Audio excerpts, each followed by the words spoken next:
25,000 രൂപ അതുപോലെ തന്നെ 30,000 രൂപ 35,000 രൂപ ഈ ഒരു പ്രൈസ് റേഞ്ചിൽ നിങ്ങൾക്ക് വാങ്ങാൻ പറ്റിയ കുറച്ച് ബെസ്റ്റ് ആയിട്ടുള്ള സ്മാർട്ട് ഫോണിൻ്റെ ലിസ്റ്റാണ് ഈ ഒരു വീഡിയോയിലൂടെ നിങ്ങളോട് ഷെയർ ചെയ്യാൻ പോകുന്നത്.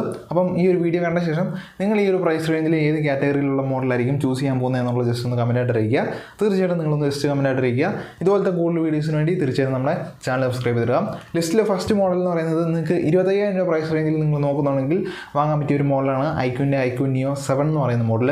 അതുപോലെ തന്നെ ഐക്യൂൻ്റെ നിയോ 6 എന്ന് പറയുന്ന മോഡലും ഈ ഒരു പ്രൈസ് റേഞ്ചിൽ ഓക്കെ ആയിട്ടുള്ള ഒരു മോഡൽ തന്നെയാണ്. ഈ ഒരു മോഡൽസിന് ചിലപ്പോൾ ഓഫറും കാര്യങ്ങളും കിട്ടാൻ ചാൻസ് ഉണ്ട്. ആ സമയത്താണ് കുറച്ചുകൂടെ പ്രൈസ് കുറഞ്ഞ് കിട്ടുന്നത്. അതായത് നോർമൽ പ്രൈസ് എന്ന് പറയുന്നത് ഏകദേശം 27-28 രൂപ ആ ഒരു ബഡ്ജറ്റിൽ വരും. പക്ഷേ നമുക്ക് എന്തെങ്കിലും ഓഫറും കാര്യങ്ങളും വരുന്ന സമയത്ത് നിങ്ങൾക്ക് 25,000 രൂപ ആ ഒരു പ്രൈസ് റേഞ്ചിൽ കിട്ടുന്ന രണ്ട് മോഡൽസാണ് ഈ ഒരു മോഡൽ എന്ന് പറയുന്നത്. മീഡിയാടെക്കിൻ്റെ ചിപ്സെറ്റും കാര്യങ്ങളാണ് ഇതിൽ വരുന്നത്. മീഡിയാടെക് Dimensity 8200 എന്ന് പറയുന്ന ചിപ്സെറ്റാണ് വരുന്നത്. അതുപോലെ LPDDR5 റാമും കാര്യങ്ങളാണ് വരുന്നത്. 8GB റാമും 128GB അവൈലബിൾ ആണ്. അതുപോലെ നമുക്ക് 62 മെഗാപിക്സലിലെ ട്രിപ്പിൾ ക്യാമറ സിസ്റ്റമാണ് ഇതിൽ കൊണ്ടുവന്നിരിക്കുന്നത്. 16 മെഗാപിക്സലിലെ സെൽഫി ക്യാമറ കാര്യങ്ങൾ വരുന്നുണ്ട്. 5000 mAh ബാറ്ററിയും അതുപോലെ നമുക്കിനകത്ത് 120 വാട്ട് ഫാസ്റ്റ് ചാർജിങ് കാര്യങ്ങൾ വരുന്നുണ്ട്. Out of the box Android 13 FreshOS 13 കാര്യങ്ങൾ വരുന്നുണ്ട്. അപ്പോൾ നിങ്ങൾ ഈ ഒരു പ്രൈസ് റേഞ്ചിൽ ഒരു ഗെയിമിംഗ് സ്മാർട്ട് ഫോൺ നോക്കുന്നുണ്ടെങ്കിൽ ഒന്നെങ്കിൽ ഐക്യൂനിയോ 7 അല്ലെങ്കിൽ ഐക്യൂനിയോ 6 ചൂസ് ചെയ്യാം. രണ്ട് മോഡൽ അത്യാവശ്യം പവർഫുൾ ആയിട്ടുള്ള മോഡൽസ് തന്നെയാണ്. ക്യാമറയിൽ കുറച്ച് താഴത്തേക്ക് നിൽക്കുകയാണ് എങ്കിൽ കൂടി നിങ്ങൾക്ക് ഒരു ഡീസൻ്റ് ആയിട്ടുള്ള ഔട്ട്പുട്ടും കാര്യങ്ങളും ആ ഒരു മോഡലിൽ നിന്ന് കിട്ടുന്നതായിരിക്കും. ഇനി നമ്മൾ 30,000 രൂപ ബഡ്ജറ്റ് കാറ്റഗറി നോക്കുന്ന സമയത്ത് കുറച്ച് മോഡൽസ് വരുന്നുണ്ട്. അതായത് നമുക്ക് ഫസ്റ്റ് മോഡൽ എന്ന് പറയുന്നത് സാംസങ്ങിൻ്റെ ഒരു മോഡലാണ്. സാംസങ് ഗാലക്സി M53 5G എന്ന് പറയുന്ന മോഡലാണ്. ഇതിനകത്ത് നമുക്ക് 8GB 128GB സ്റ്റോറേജ് വേരിയൻറ്റ്, അതായത് ആംസോണിൽ നോക്കുന്ന സമയത്ത് ഏകദേശം 30,000 രൂപ അടുത്ത ബഡ്ജറ്റും കാര്യങ്ങളും വരുന്നുണ്ട്. അതുപോലെ നമുക്കത് മീഡിയാടെക്കിൻ്റെ ചിപ്സെറ്റാണ് വരുന്നത്. അതായത് മീഡിയാടെക് Dimensity 900 എന്ന് പറയുന്ന ചിപ്സെറ്റാണ് വരുന്നത്. അതുപോലെ നമുക്കിനകത്ത് AMOLED ഡിസ്പ്ലേ കാര്യങ്ങളും വരുന്നുണ്ട്. സൂപ്പർ AMOLED ഡിസ്പ്ലേ ആണ് വരുന്നത്. 120 Hz റിഫ്രഷ് റേറ്റും കാര്യങ്ങളും വരുന്നുണ്ട്. 8GB റാമാണ് ഞാൻ പറഞ്ഞ പോലെ. അതുപോലെ നമുക്കിനകത്ത് 32 മെഗാപിക്സലിൻ്റെ സെൽഫി ക്യാമറ കാര്യങ്ങൾ വരുന്നുണ്ട്. 108 മെഗാപിക്സലിൻ്റെ ട്രിപ്പിൾ ക്യാമറ സിസ്റ്റമാണ് ഇതിൽ കൊണ്ടുവന്നിരിക്കുന്നത്. ഒരു ബെറ്റർ ആയുള്ള ക്യാമറ കാര്യങ്ങളും നിങ്ങൾക്ക് ഇതിൽ കിട്ടുന്നതായിരിക്കും. 5000 mAh ബാറ്ററിയും അതുപോലെ 25 വാട്ട് ഫാസ്റ്റ് ചാർജിങ് കാര്യങ്ങളാണ് ഈ ഒരു മോഡൽ വരുന്നത്. Out of the box Android 13 അതുപോലെ നമുക്ക് 1 UI 5 ആണ് ഇതിൽ വരുന്നത്. ഇനിയിപ്പോൾ നിങ്ങൾക്ക് സാംസങ്ങിൻ്റെ ഈ ഒരു മോഡൽ വേണമെങ്കിൽ നിങ്ങൾക്ക് ചൂസ് ചെയ്യാൻ പറ്റുന്ന ഒരു മോഡലാണ് ഗൂഗിളിലെ Pixel 6a എന്ന് പറയുന്ന മോഡൽ.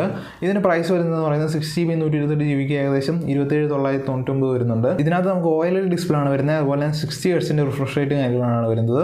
പിന്നെ നോക്കുകയാണെങ്കിൽ നമുക്കിനകത്ത് ഗൂഗിൾ ടെൻസറിൻ്റെ ആ ഒരു Titan M2 ചിപ്സെറ്റാണ് ഇതിൽ വരുന്നത്. പിന്നെ നമുക്ക് ഡ്യുവൽ ക്യാമറ സിസ്റ്റം കാര്യങ്ങൾ വരുന്നുണ്ട്. 8 മെഗാപിക്സലിൻ്റെ സെൽഫി ക്യാമറ കാര്യങ്ങൾ വരുന്നുണ്ട്. പിന്നെ 4410 mAh ബാറ്ററിയും 18 വാട്ടിൻ്റെ ഫാസ്റ്റ് ചാർജിങ് കാര്യങ്ങളാണ് വരുന്നത്. ഔട്ട് ഓഫ് ബോക്സ് Android 13 കാര്യങ്ങൾ നമുക്ക് ഈ ഒരു മോഡൽ കിട്ടുന്നുണ്ട്. ഈ ഒരു പ്രൈസ് കാറ്റഗറിയിൽ വരുന്ന മോഡലാണ് Motorola Edge 40 എന്ന് പറയുന്ന മോഡൽ. ഇതും അത്യാവശ്യം ബെറ്റർ ആയിട്ടുള്ള ഒരു മോഡലാണ്. അതായത് 8GB 256GB സ്റ്റോറേജ് വേരിയൻറ്റിന് 29,999 പ്രൈസും കാര്യങ്ങൾ വരുന്നത്. ഇതിനകത്ത് നമുക്ക് മീഡിയാടെക്കിൻ്റെ ചിപ്സെറ്റാണ് വരുന്നത്. 8020 എന്ന് പറയുന്ന ചിപ്സെറ്റാണ് വരുന്നത്. അതുപോലെ നമുക്ക് 50 MP ക്യാമറ സിസ്റ്റമാണ് വരുന്നത്. അതുപോലെ നമുക്ക് 32 മെഗാപിക്സലിൻ്റെ സെൽഫി ക്യാമറ കാര്യങ്ങൾ വരുന്നുണ്ട്. അത്യാവശ്യം ബെറ്റർ ആയിട്ടുള്ള സെൽഫി ക്യാമറ കാര്യങ്ങൾ നിങ്ങൾക്ക് ഇതിൽ കിട്ടുന്നതായിരിക്കും. ഈ ഒരു മോഡലിൽ POLED ഡിസ്പ്ലേയും അതുപോലെ 144 Hz റിഫ്രഷ് റേറ്റും കാര്യങ്ങൾ വരുന്നുണ്ട്. 4400 mAh ബാറ്ററിയും 66 വാട്ടിൻ്റെ ഫാസ്റ്റ് ചാർജിങ് കാര്യങ്ങളും ഈ ഒരു മോഡൽ വരുന്നുണ്ട്. ഔട്ട് ബോക്സ് Android 13 ആണ് ഇതിൽ വരുന്നത്. ഇനി നമ്മൾ 30,000 രൂപ ബഡ്ജറ്റ് കാറ്റഗറിയിൽ നോക്കുന്ന സമയത്ത് എനിക്ക് കുറച്ചുകൂടെ ബെറ്റർ ആയിട്ട് തോന്നിയെന്ന് പറയുന്നത് ഈ ഒരു മോഡലാണ്. വേറെ മറ്റു മോഡൽസ് അവൈലബിൾ ആണ്. പക്ഷേ നിങ്ങളൊരു ഗെയിമിംഗ് സ്മാർട്ട് ഫോൺ അതുപോലെ അത്യാവശ്യം പവർഫുൾ ആയിട്ടുള്ള ചിപ്സെറ്റും കാര്യങ്ങളൊക്കെ നോക്കുന്നുണ്ടെങ്കിൽ ഈ ഒരു പ്രൈസ് റേഞ്ചിൽ എനിക്ക് തോന്നുന്നു ഇതായിരിക്കും കുറച്ചുകൂടെ ബെറ്റർ ആയിട്ടുള്ള ഒരു മോഡൽ എന്ന് പറയുന്നത്. ഗെയിമിംഗ് മാത്രമല്ല മറ്റ് ഓവറോൾ ആയിക്കോട്ടെ, ക്യാമറയൊക്കെ ആയിക്കോട്ടെ അല്ലെങ്കിൽ ഡിസ്പ്ലേ ആയിക്കോട്ടെ, ഒരു ഓൾറൗണ്ടർ പാക്കേജ് ആയിട്ട് വരുന്ന ഒരു മോഡലാണ് ഈ ഒരു മോഡൽ എന്ന് പറയുന്നത്. അപ്പോൾ ഞാൻ പറയുന്ന മോഡൽ എന്ന് പറയുന്നത് ഐക്യൂനിയോ 7 Pro എന്ന് പറയുന്ന മോഡലാണ്. 8GB 128GB സ്റ്റോറേജ് വേരിയൻറ്റിന് ഏകദേശം 34,000 രൂപ അടുത്ത ബഡ്ജറ്റും കാര്യങ്ങൾ വരുന്നുണ്ട്. ഇതിനകത്ത് നമുക്ക് സ്നാപ്ഡ്രാഗൺ ചിപ്സെറ്റാണ് വരുന്നത്. അതായത് സ്നാപ്ഡ്രാഗൺ 8+ Gen 1 ആണ് വരുന്നത്. അതുപോലെ നമുക്ക് ഇതിനകത്ത് സൂപ്പർ AMOLED ഡിസ്പ്ലേ കാര്യങ്ങൾ വരുന്നുണ്ട്. 50 മെഗാപിക്സലിൻ്റെ ട്രിപ്പിൾ ക്യാമറ സിസ്റ്റം കാര്യങ്ങളാണ് ഇതിൽ വരുന്നത്. അതുപോലെ നമുക്ക് 16 മെഗാപിക്സലിൻ്റെ സെൽഫി ക്യാമറ കാര്യങ്ങൾ വരുന്നുണ്ട്. 5000 mAh ബാറ്ററിയും 120 വാട്ട് ഫാസ്റ്റ് ചാർജിങ് കാര്യങ്ങളും വരുന്നുണ്ട്. Out of the box latest ഉള്ള സോഫ്റ്റ്വെയർസും കാര്യങ്ങളും കിട്ടുന്നുണ്ട്. Android 13 FreshOS 13 കാര്യങ്ങളും വരുന്നുണ്ട്. ഇനിയിപ്പോൾ നിങ്ങൾക്ക് ഈ ഒരു മോഡൽ താല്പര്യമില്ലെങ്കിൽ ഈ ഒരു പ്രൈസ് റേഞ്ചിൽ OnePlus Nord 3 ഉണ്ട്. അതുപോലെ നമുക്ക് നമ്മുടെ സാംസങ് ഗാലക്സി S21 FE എന്ന് പറയുന്ന ആ ഒരു എക്സിനോസ് എഡിഷൻ വരുന്നുണ്ട്.